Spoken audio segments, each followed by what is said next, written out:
Hello, and welcome to another edition of Brussels Sprouts. I'm Andrea Kendall-Taylor. And I'm Jim Townsend. And we're so glad you can join us. It's been some time since we at Brussels Sprouts have focused on China, a country that not so long ago was front and center in transatlantic strategy discussions. When the Biden administration took office in 2021, aligning US and European approaches to China was at the top of the agenda. But Russia's full-scale invasion of Ukraine in 2022 reshaped priorities, drawing much of the transatlantic community's attention to Europe's eastern flank. Still, China has remained a persistent and increasingly complex challenge. Beijing's support for Russia during the war hardened some European views, yet Beijing is now making moves to rekindle relations with Europe, presenting itself as a useful hedge against a less reliable and less predictable United States. Beijing, for example, lifted sanctions on members of the European Parliament first imposed in 2021 in retaliation for EU sanctions over human rights abuses. The move is widely seen as an attempt by Beijing to thaw relations ahead of a meeting in Beijing in July. With US trade officials meeting with their Chinese counterparts in London today, which is the day that we're recording, I'll put that timestamp on, European leaders are also watching carefully how US relations with Beijing will evolve and what the US-China relationship will mean for Europe. And to discuss these issues, we're very pleased to have with us Liz Economy and Noah Barkin to help unpack this evolving transatlantic dynamic on China. Welcome to you both. Good to be Thanks, here. Andrea. Brief introductions. Liz Economy is a principal with West Exec Advisors and senior fellow at Stanford University's Hoover Institution. And Noah Barkin is a senior advisor with Rhodium Group's China practice and a visiting fellow at the German Marshall Fund. Okay, Noah, I want to start with you. And again, we said this has been a persistent issue. And so I think it would be useful if we could actually rewind time, go back and set the table for listeners and have you talk a little bit about the recent history of Europe's relationship with China. And as I mentioned in the intro, the Biden administration was very focused on trying to align US and European views and policies on China. That was a big push, a big priority. So can you talk to us about how successful they were over those 4 years and kind of how you would characterize Europe's relationship with China once Trump comes into office? Sure. Thanks so much for the invitation. Always love joining Brussels Sprouts. I think there was, so when Biden came into office, there was, as you might remember, just weeks before that, a decision by the EU to move ahead with this comprehensive agreement on investment with China, the CAI, as it was known. And so that was certainly, and this was really driven by Angela Merkel, the German chancellor. So I would say this was a bit of a early bump in the road. Jake Sullivan came out and tweeted that, sort of made clear that he wasn't too happy with this. But within months, that agreement had sort of blown up, and the EU introduced sanctions on Chinese entities related to Xinjiang, and the Chinese side responded by sanctioning members of the European Parliament, prominent think tanks, academics. So I would say after that, the EU and the US we were sort of back on track on China, and a lot, I think, happened. Structures were created, the Trade and Technology Council, an EU-US dialogue on China. I think crucially, the EU and the US started using the same language on China, the language of de-risking, which the European Commission President Ursula von der Leyen used in a speech, and Jake Sullivan and others in the Biden administration started using this language. I think too quickly for the Europeans' liking, because they were worried if the US embraces this, then some people in Europe aren't going to like it. So that was interesting. von der Leyen's cabinet had a very close relationship with people in Biden's entourage. Von der Leyen's chief of staff, Björn Seibert, had a very close relationship with Jake Sullivan. So a lot was being done behind the scenes. Von der Leyen really modeled, for a while, was modeling the European approach to the Biden administration's approach. She launched a discussion on outbound investment screening, for example, launched an economic security strategy. So things were moving in the right direction. I think probably I would say we didn't accomplish as much as we should have. There was a debate about green steel and aluminum deal between the U.S. and EU that never came together. There was a debate about a sort of cooperation on critical raw materials, which didn't come together. So positive signals moving in the right direction, but perhaps fell a bit short of what some people had hoped. So this was the situation when Trump came into office.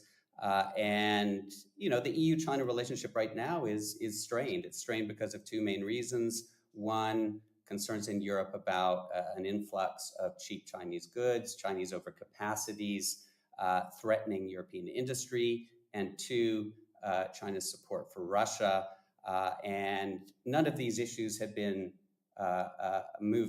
removed, just because Trump is sitting in office. So the strains in the EU-China relationship remain in place. But of course, and this will be my final point, I think the EU, because the Biden administration's policy on China was quite predictable, you knew where they were going for the most part.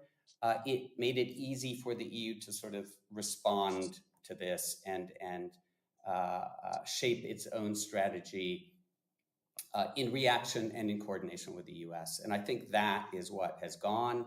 We don't know where the Trump administration sits on China, and that adds some questions about where the EU is going on China.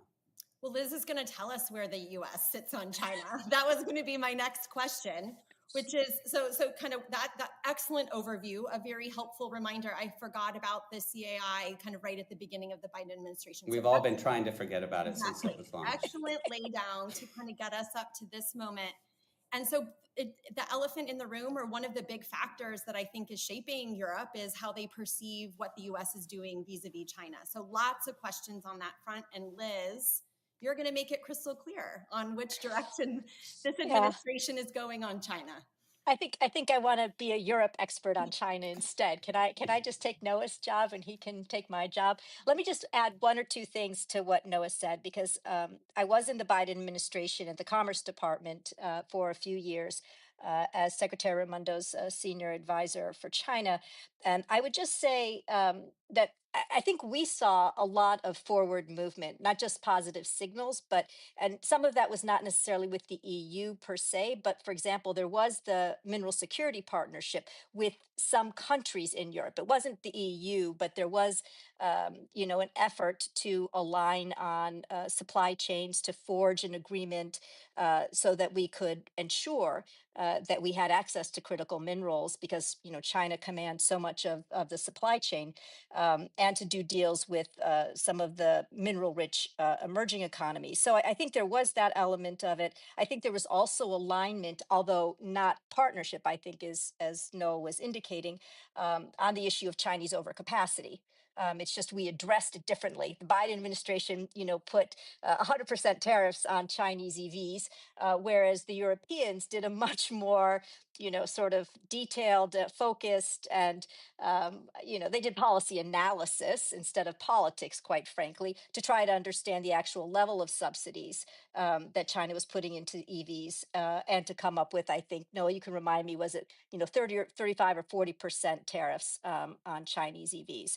I think the upshot of that is that we're going to have a market that's largely closed to Chinese EVs, whereas the Europeans will not. But anyway, I just wanted to note that there was increasing alignment, at least sitting here in the United States. I think the way we perceived it, alignment of interests and understandings about the challenges that China posed, and some efforts to work together fairly concretely. Yeah, In and terms of where, complementary was a big word too, right? We weren't going to be yeah, in lockstep on every issue, but as long as what we were doing was complementary, I feel like there was a big focus on that piece too. yeah, I think that's a good way of putting it. Of course, we want the Europeans to be lockstep, but we have to respect strategic autonomy. In terms of where the Trump administration is going, I think, at the outset, it was a little bit confused. I mean, it still is a little bit confused. I think there was a sense the president came in. What did he talk about? He wanted to do a big deal with China. That was kind of his impulse was toward that. There was talk of spheres of influence, right? That this was going to be the United States sort of geostrategic orientation, which suggested to a lot of analysts that somehow the United States was going to focus on North and South America. It was simply going to give, Russia, Europe, especially given what the U.S. Was doing in terms of Ukraine, and then that China was going to be, the dominant power in the Asia Pacific or the Indo Pacific. Um, I think that that's changed. I think there's been some more clarity, not in terms of a real articulation of the US strategy toward China, but I think if you look at the moves that the administration has made, you can begin to sort of put the pieces of the puzzle together. And I think it's a little bit different, the picture that emerges today, than the one that we might have understood at the very beginning of the Trump administration. So, what do I think the puzzle looks like? I mean, obviously, we've taken a very tough line on the trade front with the tariffs. The president and his team have demonstrated that they are willing to go toe to toe with Chinese to ratchet up the tariffs. I think certainly there was a bit of a miscalculation on the administration's part in terms of the relative balance of dependence, of trade dependence between the US and Chinese economies, where I think, Secretary of Treasury Bessent at one point said, well, we import 5 times as much from China as China does from the United States. Therefore, we have the leverage. But that's simply not the way that it works. There are other factors. There are level of sort of trade dependence in terms of like sole commodity trade dependence is higher. So we're dependent on China for in terms of 30% of the goods that we import, we have a 70% dependence on China for those goods or more. China doesn't have that same level of sort of sole source dependence on US imports. And so that's a difference that we see. And obviously, we see right now playing out what China's doing in terms of the restrictions on rare earth elements and magnets that are very essential to our industries, both in terms of our technology industries and also our defense industries. So there are a variety of factors that play into this. People talk about China's ability to withstand the pressures of the economy, that they can bear more pain than we can. I think that's another factor. But in any case, we can talk about that more if you like. But I think on the economic front, generally speaking, we've taken a tough line with China, and that's playing out, as we speak. On the security front, I think that's where things, where we haven't seen a clear articulation necessarily of U.S. policy, but where I think we're seeing some real continuity with the first Trump administration. And that is to say that, the first meetings of and the travels, the trips of Secretary Hegseth and Rubio and former National Security Advisor Waltz were pretty much all with our Asian allies and partners. And so you saw Secretary Hegseth and Waltz travel to the region. Secretary Rubio's very first meeting with foreign partners was with the Quad at the State Department, the Quad members, Australia, India, and Japan. So I think there were these signals being sent, but we didn't necessarily put them together in a way that suggested that we were not actually prepared to cede the Indo-Pacific to China. And then we just had Secretary Hegseth's comments at Shangri-La Dialogue, where he, talked about Taiwan as essential. And so I think that also, sort of puts a different twist on the administration's orientation, again, in ways that I think many people didn't anticipate. I'll just finish by saying, of course, all of this depends on whatever it is that President Trump decides to do.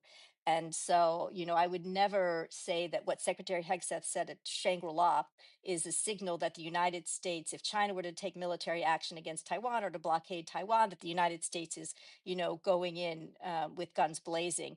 That decision is going to rest with the president. And I think it's very much up in the air, President Trump's commitment to Taiwan, to broader Indo-Pacific security and the US role there. So, but I think to the extent that he has not focused on it himself, we see actors with very traditional foreign policy orientations, the US continuing to lead in the region. We see them filling the space in ways that I think are probably giving our Asian partners and allies some sense of security. That's super helpful. Because I want to hear then from you, Noah, how Europe is interpreting, understanding these developments. But Liz, it would be really helpful too, and I'm sure listeners would really appreciate, to the extent that you can, talk about maybe some different views within the administration, because it does, as you've suggested, they're not all in lockstep and all have kind of a singular view on how US-China relations should develop. And there do seem to be kind of competing ideas.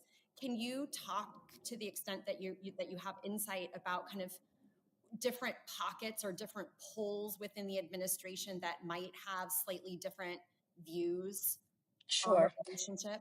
Sure. And I think when Elon Musk was in the administration as a senior advisor, he certainly represented, I think, one pole or one, part of the spectrum in terms of the trade relationship. I think he, saw trade with China overall as a positive. And thought the tariffs were, a big mistake, as he said publicly. I think from there, I think you go all the way over to Peter Navarro, where I would say it's not simply about strategic decoupling, which is where I think the administration has, roughly speaking, landed, which is to say, we want to ensure that whatever trade investment we do with China protects our economic and national security and our human security as well. But I think Peter Navarro, how you define that universe can differ greatly. And I think for Peter Navarro, he would say that, actually exporting soybeans to China helps to feed the PLA, and therefore we should maybe not be doing that, right? The People's Liberation Army.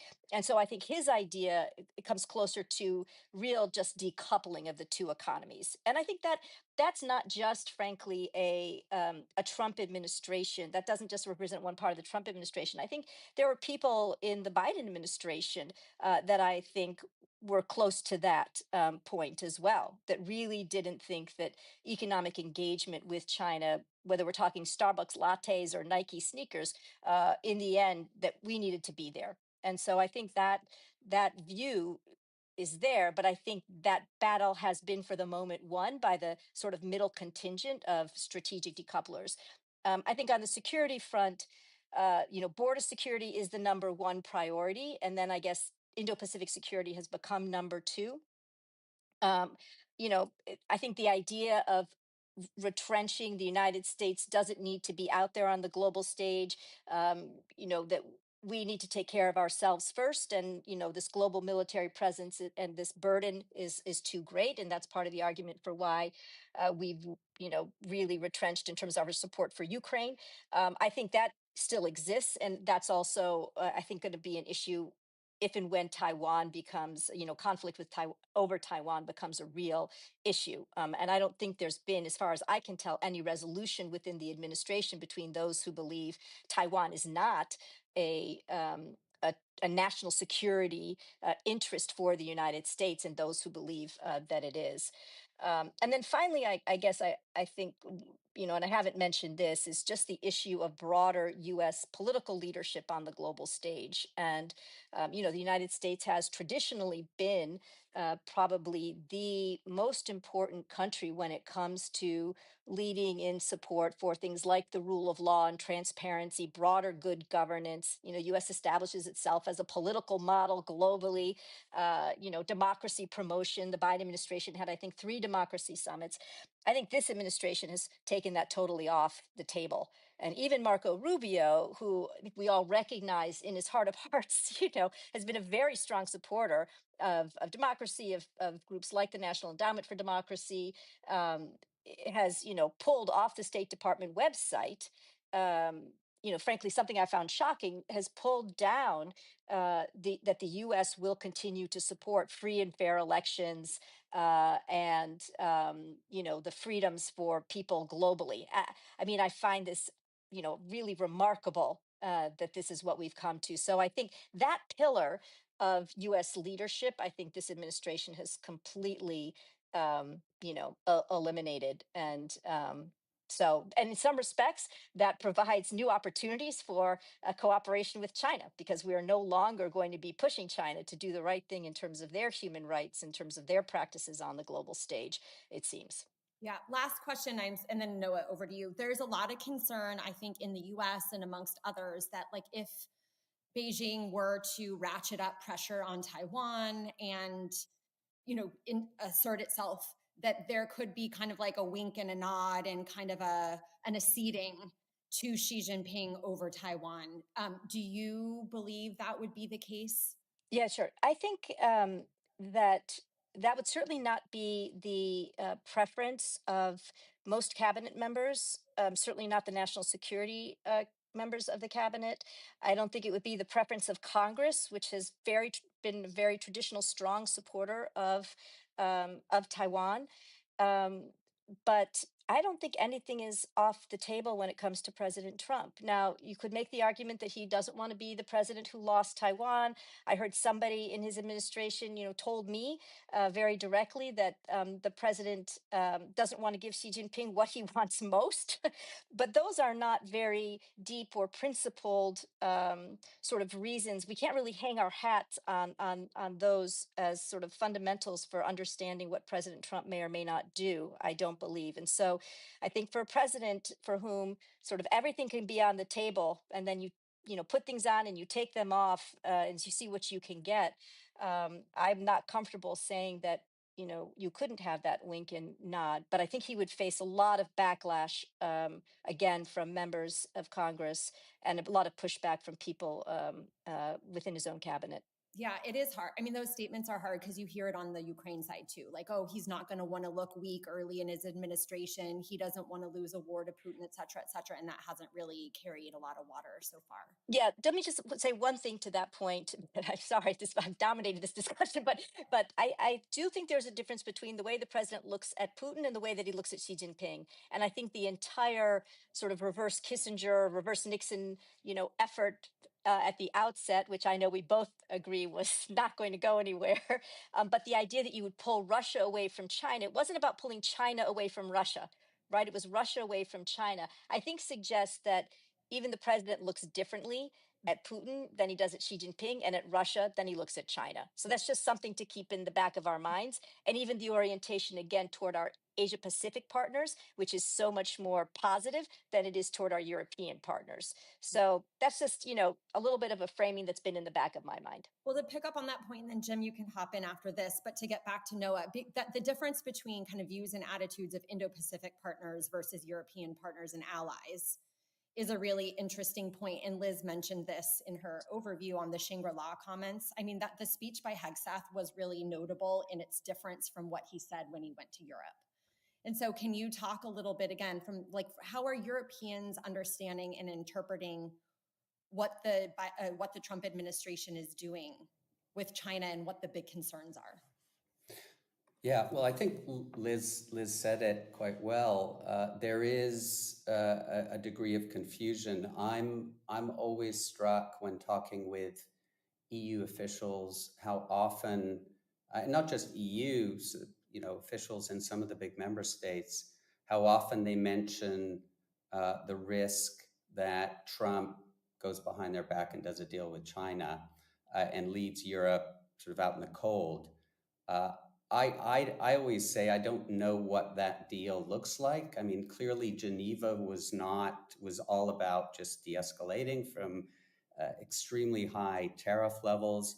We did see a push in the first Trump administration for a big deal with China. They ended up with phase one.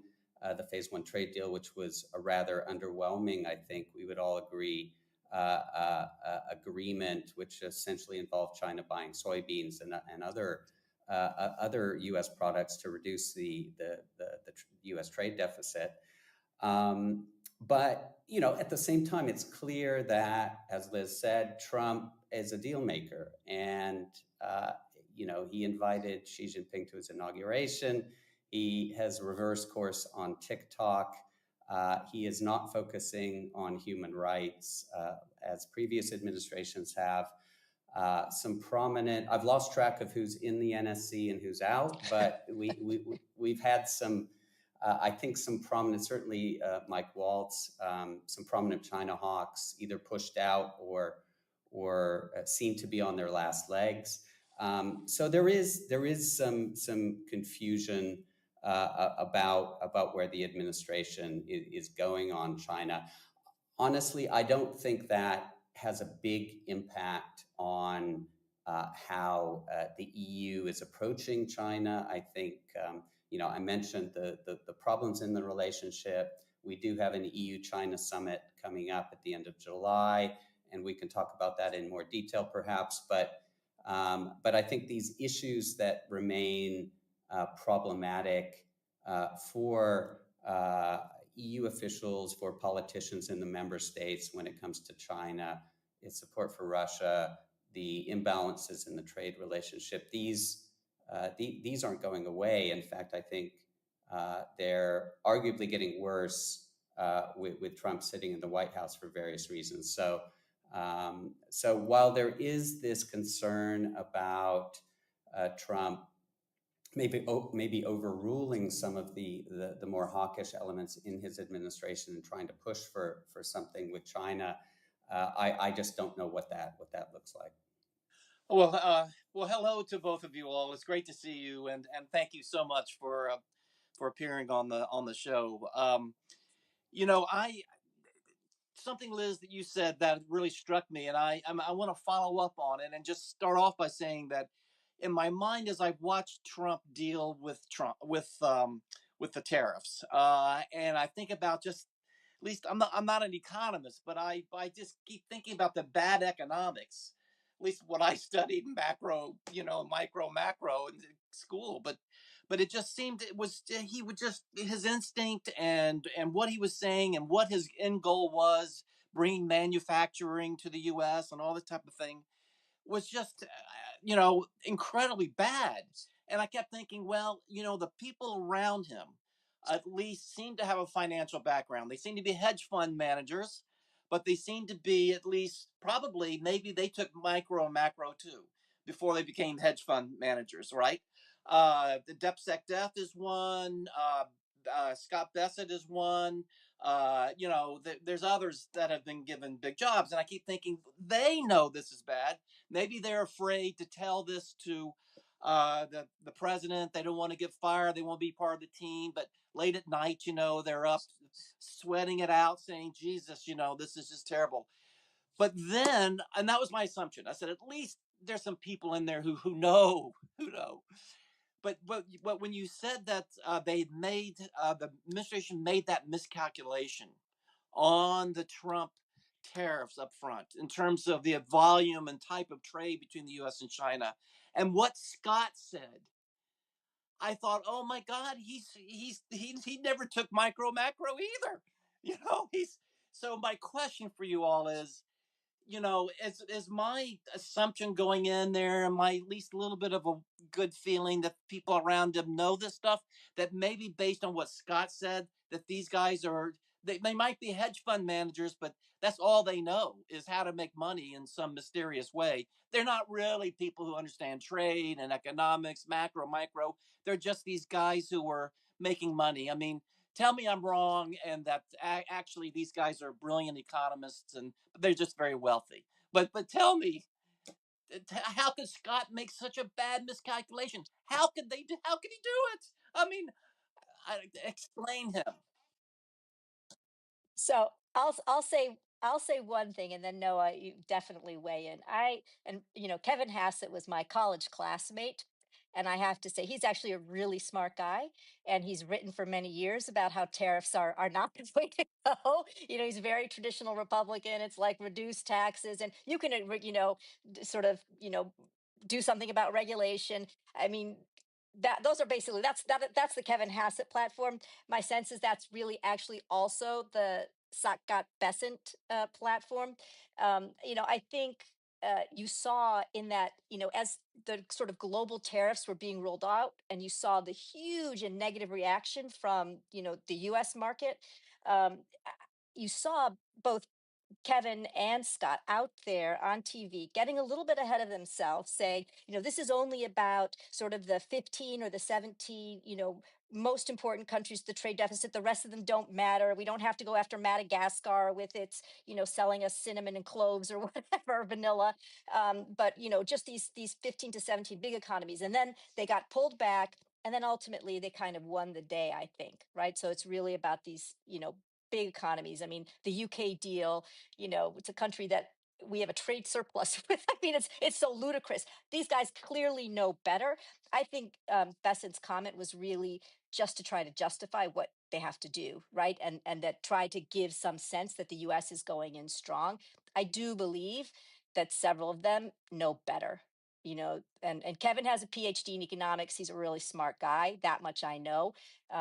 So but it's embarrassing, frankly, watching them out there on television spouting all of this stuff when, I know they know better. But They it's know they even know better, worse. but I I think I'd guess rather that's the than be job. just absolutely stupid than to know better and to be getting on television and knowingly feeding us stuff that's not true. And that you guys who are brilliant economists, you see through it, but idiots like me sit there and go, oh, okay, But anyway, Noah, over to you. Yes. Yeah, no, I think there is this performative aspect, right? They go on the weekend TV shows, whether it's Besant or Lutnick or anyone else, and spout what Trump wants to hear. I would say I talked to a few Europeans who were at the G7 finance ministers meeting in Canada a couple weeks ago, and they were full of praise for Scott Bessent, saying that it was clear that he wanted to work with the Europeans. And he pushed for language in the G7 finance minister's statement, which said, and this was language that I think the Europeans had trouble with, but they signed up to in the end, about peak uncertainty being in the past, right? On tariffs and all this. And then literally within a few hours, Trump came out with his 50% tariff threat against the EU. So clearly this is not something that he had discussed with Bessent, and Bessent was in the dark on all of this. So I think the trouble is separating what they're saying to please Trump and the real policy, and what comes out in the mix at the end of all that. Rubio is another person who I think the Europeans were quite happy that he was sitting in the State Department as opposed to someone like Rick Grenell or someone like that. But if you look at what Rubio has done, he's creating an Office of Natural Rights, which as its main mission is to crack down on free speech violations in Europe, stuff like this. So there is this performative element. It's not just Bessent, it's not just Lutnick, it's also Marco Rubio, who is telling the MAGA crowd what they want to hear. It's an audience of one, basically. I mean, that's the bigger point is, I mean, they're obviously from many different pockets and corners in the administration, just kind of sheer disdain for the EU. And now people are picking up this, the EU was created to screw the United States. All of this kind of culture wars stuff is taking on, gaining traction. And so I guess just to bring it back to the China piece, Liz, what do you think then China's play is? How are they viewing this, and what kind of opportunity do you think they sense? I mean, it is notable, or this is a question. Did they learn their lesson from last time that this wolf warrior diplomacy stuff doesn't work, and they've taken that on board and internalized it and are genuinely trying a new approach?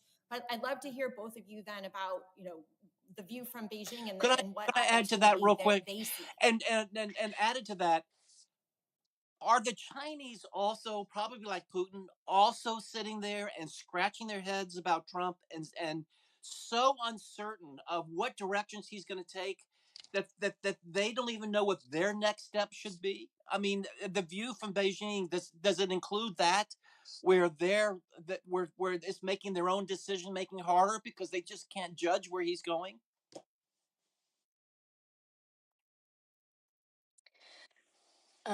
So I'll offer a couple thoughts. I think the Chinese initially, especially after the rollout of the global tariffs, um, believed that they had a golden opportunity. And you saw them going off to Australia, saying, "Let's join hands." You know, going to Canada, going to Europe, and basically saying, "We are the responsible player. We are acting to stabilize the global economy. You know, we should all work together." Basically, in to counter the kind of chaos that's coming out of the United States these days. I don't think they had. Oh, then meeting with the Japanese and the Koreans.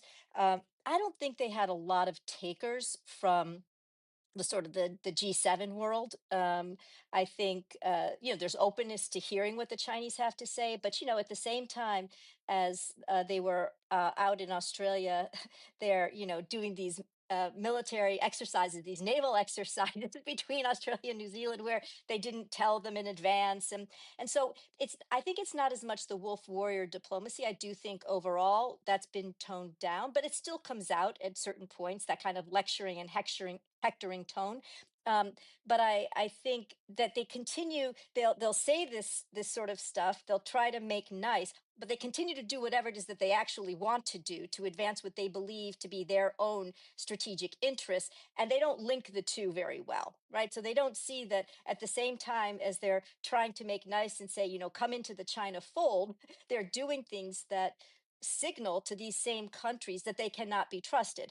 And so, while it might be military exercises for our Asian partners, it's definitely, as Noah suggested earlier, the continued support of Russia and Ukraine, that the Europeans look at that and say, we can't deal with you, the way that you want us to, until you take some action on this front. And so I think that's a big stumbling block to what the Chinese otherwise see as kind of a new open playing field for them, given all of the sort of craziness out of the United States. And then, sorry, the second question. So I Yeah. would say they're scratching their heads, but for the most part, I think they have a plan.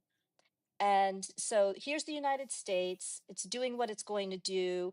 China has a set of responses. We've seen they've come back very quickly every time that the United States has put on a new tariff, put on a new export control. The Chinese have a set of retaliatory moves that they make, and that's how they're managing that process. It doesn't mean that it's not painful at some level. It's not annoying, but they can deal with that one after the other. And then more broadly, they have a big strategic game plan, right? They're busy diversifying away from the United States, diversifying their exports away from the United States. They're looking to the emerging and middle income economies. They're out in Africa. We, basically shut down USAID. They're in Cambodia, they're elsewhere, trying to fill the gap, in small ways. They're not going to spend the way that the United States spends, but they're going to, give some small donations to fill some important, some gaps that the United States has left in terms of its support for development needs in the most needy countries, and they're going to make huge announcements around it. They are going to be the saviors, and so again, this is really from their perspective. It's a golden opportunity, notwithstanding the fact that, of course, the turmoil that Trump engenders does make their economic path forward more complicated. Yeah, Noah, you can add to that and then maybe bring us up to the EU-China summit in July, kind of what both parties might be looking to get. Yeah, I mean, I think I've always thought that China's aim is not to pull Europe into the Chinese camp. I don't think it realistically thinks that this can happen. It's about preventing Europe from aligning too closely with the US. They love the term strategic autonomy more than Emmanuel Macron. So Trump is doing a lot of this work for them. He's supercharged the strategic autonomy debate in Europe. What does China want from the EU-China summit? I think there are a number of things. I mean, there's some practical stuff. They'd rather these EU duties on electric vehicles from China disappeared. But what I'm struck by when talking to people, including in recent days about the rare earth controls that China has implemented and which are affecting Europe as well as the US, is a joint statement from the summit which sends a signal of EU-China unity. So we're going to work out our trade differences. We support an open global trading system. We oppose protectionism. So I think this is what the Chinese are really pushing for. What does Europe want from this really summit? Quickly, on that, has there been a China statement on Greenland? Has there been a response on that piece of it? Not that I'm aware of. No, not that I'm aware of. But I'm sure they welcome more statements to that effect. I think, the EU has a long list of grievances with China. They would like to see the removal of the retaliatory tariffs on cognac, threats by China to impose tariffs on EU pork and dairy. They want pledges from Beijing that the rare earths will continue to flow, of course. And they're also pushing for, and I'm not so sure how successful this will be, even if they get it, but there is a big debate in Europe about the conditioning of Chinese FDI in Europe. Liz mentioned the US market is closing down to a certain extent to Chinese FDI. Europe remains open, but the debate in Europe right now is Chinese FDI, yes, but only under certain conditions. So they want basically a reversal of what was happening in China for the past decades, technology transfer in electric vehicles, in batteries. They want to make sure that these investments are creating jobs. They want to make sure that that there's sharing of know-how, that Chinese companies are respecting certain cybersecurity and data security standards. So they are pushing China for some sort of pledge on the nature of Chinese investment. They still want market access for EU firms in China. But the grievances, the risk of overcapacities coming into Europe, China's continued support for Russia, I think this makes it very difficult. So I'm very skeptical that we will have anything that kind of blows our socks off coming out of this summit at the end of July in Beijing. I think one other important point to note is that the timing of this summit was deliberate on the EU side. They set it for roughly 2 weeks after this July 9th deadline. So they hoped to have clarity on the trading relationship with the US before they went into the summit with China. But I think it's very unlikely that they will have that clarity. I think this 90-day reprieve is likely to get extended. So the EU they'll be playing sort of three-dimensional chess with a blindfold on with China. They won't know what the U.S. relationship looks like, and they face these threats from China on the weaponizing of dependencies on rare earths. For both of you, what do you think the Trump administration's expectations of Europe are on China? I mean, so it's like, if we're going to keep helping you at all in Europe and maintain any kind of presence in Europe, hey, we expect you to kind of get on board and do what we're asking you. But, oh, by the way, we're doing the tariffs and all of these other kind of really difficult and confusing and complicated things. But like, if there were something positive to come out of the Europe-China summit, is that going to irk the Trump administration? Are they going to take a look at that and say, well, wait a minute? I think I'll go quickly and then pass it over to Liz. I think there is some concern in Europe about the signal that this summit could send towards Washington, especially at a time when the US and EU are involved in trade negotiations themselves. But my sense is, and this is very different than the Biden administration, is that there hasn't been a big discussion that the Trump administration is pushing with the Europeans on China. I think the assumption is that the Trump administration will move ahead unilaterally, and it will expect the EU to follow, to get in line, and if it doesn't, it will go after the EU. So this is much less of the kind of discussion where the Biden team is sort of nudging the Europeans in the direction that it wanted them to be in. I've been surprised by the lack of a discussion on China between the Trump administration and Europe. No, I agree with No. I mean, I think in certain areas, like on export controls, for example, the administration, not only wants but absolutely has to have, some countries aligned with its policy, and for the Biden administration, I think, as Noah suggested, that often took the form of, extensive discussions with the European partners, sometimes before an announcement of an export control from the US, sometimes after it. But nonetheless, there was just this huge effort expended to bring them on board. I think the Trump administration is much less interested in cajoling and persuading, and much more likely, as Noah suggested, to say, well, if you don't, then you will face some kind of, penalty. But it could be that there are other things going on, even now around these export controls that I'm not aware of. I mean, we do know that part of the trade negotiations with third countries have, some of them that the administration has talked about,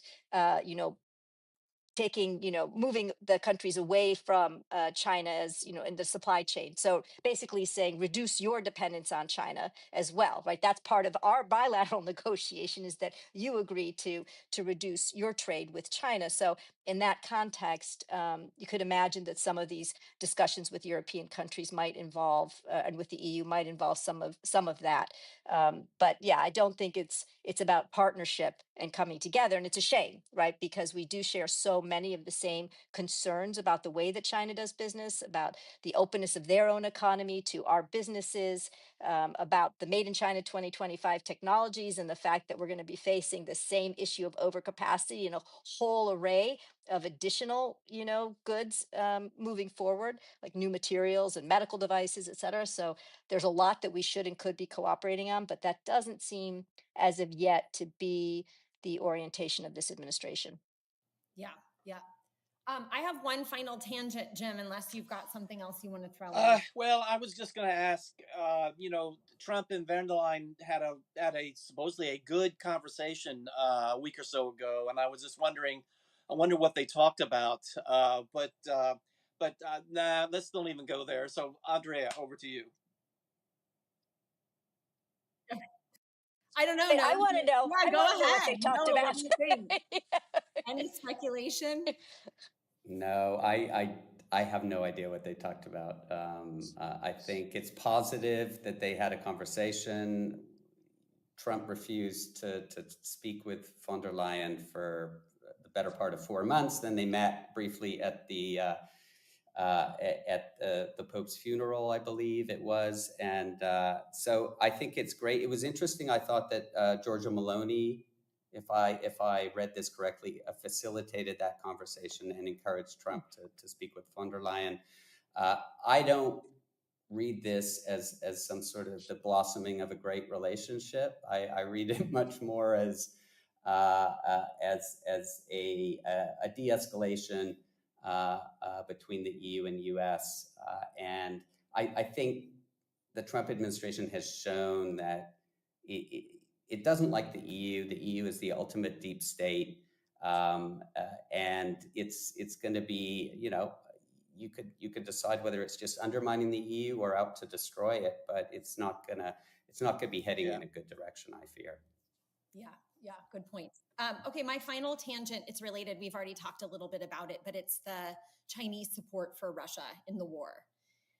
Do you think Europe has done enough to try to dissuade China from playing that role? I mean, we're so far into the war. They haven't shown any suggestion, China hasn't, of backing off from their support. And there was obviously a lot of hope and optimism at the beginning of the Biden administration that it really was going to be Europe that held the leverage with China. And yet that it wasn't effective. And I don't know, just to hear a little bit about your thoughts on what's shaping China's calculus at this point on why they're so willing to continue the support, and B, is there a role for Europe as they're going into the summit and other things of anything that you think that they can do? Yeah, I think I don't think Europe has done enough, and I don't think Europe has been willing to sort of hold China's feet to the fire on its support for Russia. I think there was a lot of joint messaging from the EU and the Biden administration, and also a lot of the big member states, Germany and France, in particular, on this. And Noah, why is that? Why? Well, I think the EU, first of all, on these sanctions, you need unanimity among the member states. And so I think there's been a certain amount of reluctance on the part of the EU leadership to push member states into a place where they know they're going to be very uncomfortable. We have had 17 rounds of sanctions against Russia. For the better part of the past year, the EU has been adding Chinese entities to its sanctions list. So it's creeping up, but there was a push by the Biden administration, I believe, and Liz can confirm or deny this, but there was a discussion about sanctioning Chinese banks, and there was a discussion certainly between US and EU officials on this. The EU was never willing to go there. I don't know if the Biden administration thought about this and decided not to in the end. But this is a discussion, I think, which is going to come back. There's an 18th sanctions package, which is in the works. And the longer this goes on, especially I think if the Trump administration is pulling back from Europe, if it's pulling back its support from Ukraine, I think for the EU, China's support for Russia will become a bigger problem because the US won't be there. Yeah, I totally agree. Yeah, Liz, anything you want to add? No, I just, it's funny. Noah and I have been together at a couple of conferences with Europeans, Chinese, and Americans over the past 6 months. And I've just been struck at the extent to which the Chinese seem to believe that, once the war is over, they can just walk in and, do all of the reconstruction, get all the, get all the reconstruction work for Ukraine. And that's going to be their contribution, no matter that they've been, supporting Russia, But I don't know in that Ukraine its will be efforts. opposed to that. I mean, I think that's the thing that's so remarkable is there's been so little pushback from Kyiv on China, and I think Well, maybe that's what they're hoping for. I mean, I would guess, but I think Noah wants to say something. But Yeah. I would guess that the reason that they're open to it is because they're hoping that openness is going to somehow persuade China to do the right thing up front. But Noah, I would defer to you on this. No, I would just say that there was an interesting line in the G7 finance minister's statement, which basically said that no country or company that has actively supported Russia in its war in Ukraine could profit from reconstruction. So I think that was in the critical raw materials Yes, deal between the you're U.S. right. and Ukraine, and then it made it into the G7 finance minister's statement. Yeah, So I thought that was interesting. Great point.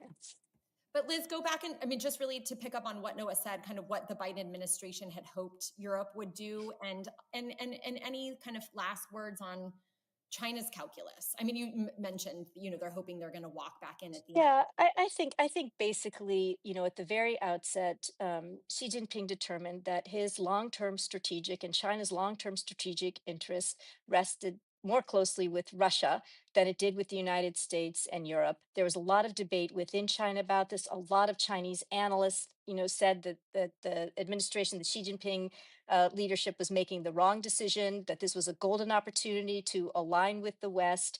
And that's not the direction in which Xi Jinping moved. And, frankly, Xi Jinping 3 times has said Putin is his best friend. He sees, their interests as very closely aligned. They work together across a whole spectrum of issues. Their trade has boomed as a result of this. So I think yes, Europe should do more in terms of pressuring China, but to be frank, I don't think there's that much that they could do to get Xi Jinping to move away from his support for Russia. I actually have one more question, but I'll. Oh, go, Jim. Well, No, the go, question go. is, Then go. Liz, as you were talking about the relationship between the Xi and Putin, his best friend, and all this type of thing. I know that the Chinese have been, and this is my question. I think the Chinese have been helpful to us in the past when we needed to get a message or pressure on Putin not to do something like nuclear weapons, and having Xi carry some of our water, in quotes, with Putin can be a helpful channel. And my question is for both of you: does that really work? Do we call Xi and say, "Hey, could you put pressure on him not to blow a tactical nuclear weapon in Ukraine"? Does Xi go to his best friend and say, "Hey, the Americans called me. They want you to cool it. I agree with them." I mean, does that ever work, or is that really a pipe dream? That's that he is going to be helping us out, unless it's going to help him. Right. I mean, I think that's the point right there, is that Xi Jinping was not actually interested in having Russia use tactical nuclear weapons. And to be frank, credit for that decision is claimed by a Chinese researcher, former Colonel Intelligence Officer Zhuo Bo. And I think he wrote a piece in the Financial Times to this effect. And he believes, probably rightly, that that is actually what shaped the Chinese perspective. And I don't think that the United States can pressure China into anything. I mean, think about all the information we shared with them leading up to the war and our efforts. We couldn't even get them to help us out with the Houthis. And so I just don't think that there's that relationship. And certainly there's not that relationship between President Trump and President Xi, no matter what President Trump says. Well, on that dire note, which is tends to be where we end our podcast, but like this was really wonderful. We haven't done China in a while. There's a ton there, and thanks for reminding us. I mean, it's such an important issue. There's so much happening. And I learned a lot from the discussion. So thanks for joining us. Thank you for listening to another episode of Brussels Sprouts, brought to you by the Transatlantic Security Team at the Center for a New American Security. You can find all of our previous episodes wherever you get your podcasts. And please remember to rate and review Brussels Sprouts so that new listeners are able to find the show.